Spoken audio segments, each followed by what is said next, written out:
Beyond its famous skyscrapers and litter-free streets, Singapore is a melting pot of cultures, languages, and religions. And one rapper from the city-state has been repping that diversity through his music. This is so much more than the art, it's identity. I know that you feel it too, still stuck in the shackles of perception and colonial roots.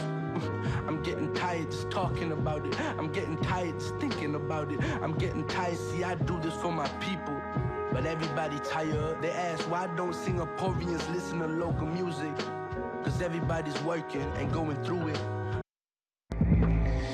Dorang pakai seluar, aku pakai sarong awal datuk aku. Never been up, but I've been looking up lately and none of you faces. That's ABANGSAPAU, who is of Malay and Sikh heritage in Chinese-majority Singapore. The sarong-clad lad embraces his roots by rapping in a mix of English and Malay. He often infuses traditional music in his songs, much to the delight of his growing fan base online. While many rappers spit bars about the fame, money, and women, ABANGSAPAU dishes rhymes about his ethnic roots and life, even paying homage to his mother. And he doesn't shy away from questioning modern-day clout culture. But real question, you got how many streams, but you couldn't sell a ticket? Your intentions are twisted, you make McDonald's music. It's algorithm friendly, the rhythm kinda catchy. You want a couple playlists, a couple thousand views, and then what? Your is not reaching the people, it's reaching machines. Step out of the circle, jerk, and it is easy to see. The numbers that you flex is suited for virality. The numbers that we flex is suited for longevity. Monetize culture, what you get is industry. Mobilize people, what you get is community.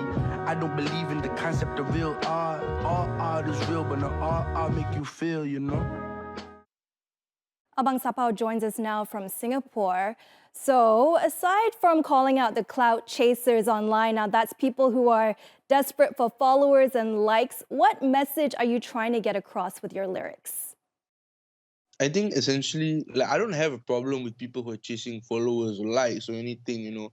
At the end of the day, you set your intentions and then you go in pursuit of your goals, you know. But I think my message is towards the people who have certain intentions but go about it in a way that doesn't align with who they are or what they're trying to do. And that's kind of also the kind of mistakes I made early in my career that I feel like I'm in a position now to kind of share and let people know, you know, how to go about things in a way that aligns better with who they are.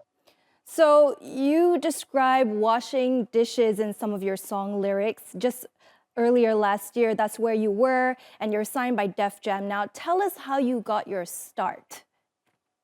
I got my start, I think, now it's 2024, so I guess it would be 5 years ago. 2019, I was just about turning 20 years old, and that's when I really started my music career. Just under a year later, I got signed by Def Jam, and since then, it's just been quite an interesting journey. And you rap in a mix of English and Malay. Malay is obviously your mother tongue, although you say you don't speak it at home.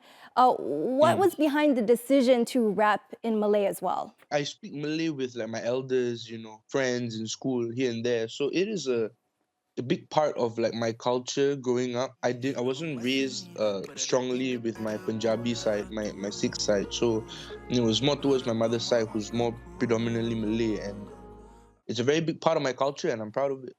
And how has that resonated with your fans online across Singapore, Malaysia, and other parts of Southeast Asia? I think it's a language that you can never get anywhere else, you know.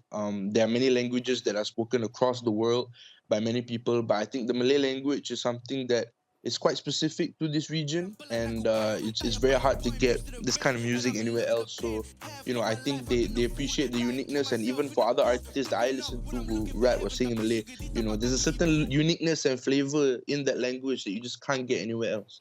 Now, speaking of Malay, your moniker ABANGSAPAU is obviously Malay. For an international audience, what does that mean?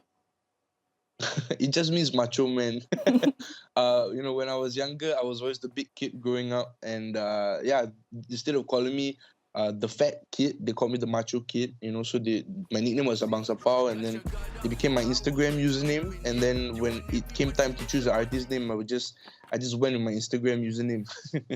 Okay, so Macho Man, another thing that you've become known for is obviously your use of the traditional sarong, which is something Yeah. that you don't see among young people in the region nowadays. So, what was behind that decision? It wasn't even like a artist decision, you know. I've been wearing the sarong. I watched my grandfather wear the sarong a lot when I was growing up, and when he passed away, there was just a bunch of sarongs that he left for us, you know.